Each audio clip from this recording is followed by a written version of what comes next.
नमस्कार साथियों। आज अपन मांग की तिरछी कीमत लोच का अध्ययन करेंगे।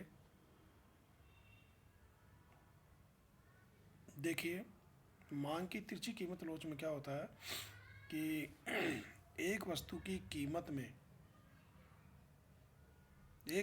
कीमत में होने वाले आनुपातिक परिवर्तन का प्रभाव दूसरी वस्तु की मांग मात्रा में होने वाले आनुपातिक परिवर्तन के रूप में देखा जाता है। अर्थात इसमें क्या होता है कि एक वस्तु की कीमत में परिवर्तन का प्रभाव दूसरी वस्तु की मांग मात्रा पर देखा जाता है।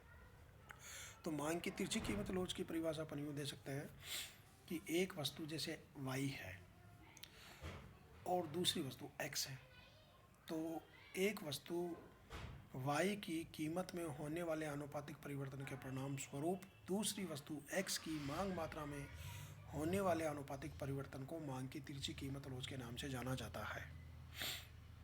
साथ ही यानी कि मांग की तिरछी कीमत लोच यानी कि किसी वस्तु की कीमत में परिवर्तन के प्रति अन्य वस्तु की मांग की प्रतिक्रियात्मकता को व्यक्त करती है। इसे y वस्तु की कीमत में 1% परिवर्तन होने तथा अन्य बातों के समान रहने पर x वस्तु की मांग मात्रा में होने वाले आनुपातिक परिवर्तन के रूप में भी परिभाषित किया जा सकता है। और देखिए, मांग की तिरछी कीमत लोच है उसको EXY सिंबल से दर्शाते हैं, EXY और EXY इक्वल टू यानी कि x वस्तु की मांग मात्रा में आनुपातिक परिवर्तन अपॉन y वस्तु की कीमत में आनुपातिक परिवर्तन।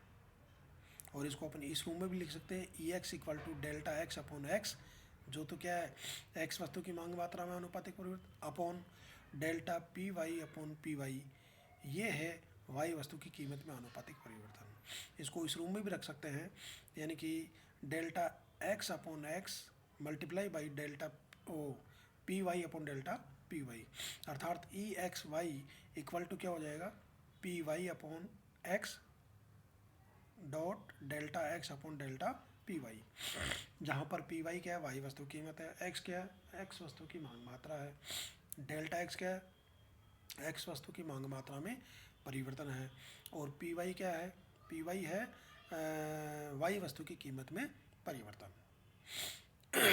ये मांग की तिरछी कीमत लोच का फॉर्मूला है, यानी कि EXY equal to PY upon x और multiply by delta x upon delta PY है।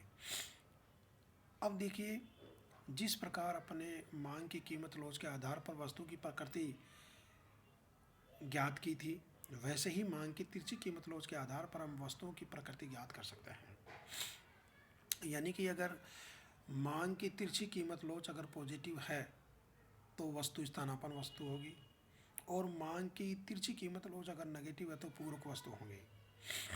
अब स्थानापन्न वस्तु यानी कि चाय और कॉफ़ी, ये स्थानापन्न वस्तु है। तो अगर मान लीजिए कि चाय की कीमत में वृद्धि होती है तो कॉफ़ी की मांग बढ़ेगी। यानी कि एक वस्तु है चाय और दूसरी वस्तु कॉफ़ी है, तो एक वस्तु की कीमत में परिवर्तन हुआ, चाय की कीमत में परिवर्तन हुआ, उसका प्रभाव किस पे पड़ा, कॉफ़ी की मांग पे पड़ा। तो ऐसी स्थिति में क्या होगा कि चाय की कीमत बढ़ी तो इसका प्रभाव क्या होगा, कॉफ़ी की मांग बढ़ेगी। क्यों बढ़ेगी, क्योंकि चाय की कीमत बढ़ने पर चाय की मांग कम हो जाएगी और कॉफ़ी की मांग बढ़ जाएगी, और दोनों के बीच में जो वक्र होगा वो धनात्मक होगा। ऐसे ही चीनी और चाय को ले लीजिए आप, ये दोनों एक दूसरे की पूरक वस्तु है। चीनी की कीमत बढ़ी, चाय की मांग घटी, और इन दोनों के बीच में जो डायग्राम होगा वो कैसा होगा, यानी कि ऋणात्मक ढाल का होगा। तो कहने का मतलब है कि मांग की तिरछी कीमत लोच के आधार पर भी अपन यानी कि वस्तु की प्रकृति ज्ञात कर सकते हैं। अब आप आइए मांग की आय लोच। मांग की आय लोच यानी कि देखिए, मांग की आय लोच में क्या होगा कि मांग की आय लोच उपभोक्ता की आय में परिवर्तन के प्रति किसी वस्तु की मांग की प्रतिक्रियात्मकता को दर्शाती है। इसे उपभोक्ता की आय में 1% परिवर्तन होने तथा अन्य बातों के समान रहने पर वस्तु की मांग मात्रा में होने वाले आनुपातिक परिवर्तन के रूप में परिभाषित किया जा सकता है। अर्थात कहने का मतलब यह है कि उपभोक्ता की आय में होने वाले आनुपातिक परिवर्तन के परिणाम स्वरूप वस्तु की मांग मात्रा में होने वाले आनुपातिक परिवर्तन को मांग की आय लोच के नाम से जाना जाता है और इसको EI के द्वारा दर्शाते हैं। EI इक्वल टू एक्स वस्तु की मांग मात्रा में आनुपातिक परिवर्तन अपन उपभोक्ता के आय में आनुपातिक परिवर्तन। इसको इस रूप में भी लिख सकते हैं डेल्टा एक्स अपॉन एक्स, जो क्या है डेल्टा एक्स अपॉन एक्स, ये है एक्स वस्तु की मांग मात्रा में आनुपातिक परिवर्तन और डेल्टा आई अपॉन आई है उपभोक्ता के आय में आनुपातिक परिवर्तन। इसको यूँ भी लिख सकते हैं delta x upon x multiply by I upon delta आई, या EI इक्वल टू हो जाएगा आई अपॉन एक्स और delta multiply by delta x upon delta आई, ये इसका फॉर्मूला होगा। अब जैसे अपने मांग की तिरछी कीमत लॉज के आधार पर अपने वो वस्तु की प्रकृति ज्ञात की, वैसे यहाँ भी वस्तु की प्रकृति ज्ञात कर सकते हैं। अगर मांग की आय लॉज अगर पॉजिटिव है तो वस्तु सामान्य होगी, नॉर्मल वस्तु होगी, श्रेष्ठ होगी। और अगर मान लीजिए कि मांग की आय लॉज अगर ऋणात्मक है तो वस्तु हीन, घटिया और निकृष्ट होगी। और इसमें भी वही है कि अगर ये पॉजिटिव होती है तो सामान्य जो वस्तु होगी वो क्या होगी, अगर इसका मान 1 से ज़्यादा है तो विलासिता की वस्तु होगी और 1 से कम होगा तो आवश्यक वस्तु होगी। ये थी आपकी मांग की आय लोच। और मांग की आय लोच का आकलन अपन एंजल वक्र की सहायता से भी कर सकते हैं। अब देखिए एंजल वक्र क्या होता है, यानी कि ये उपभोक्ता की आय और वस्तु की मांग मात्रा के बीच में संबंध को प्रदर्शित करता है। एंजल वक्र क्या करता है, ये उपभोक्ता की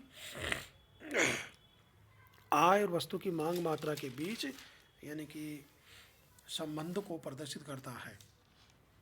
और इसका अध्ययन अपन आगे चल कर के जब आय उपभोग वक्र का अध्ययन करेंगे वहाँ इसका और भी यानी कि गहनता से अध्ययन करेंगे।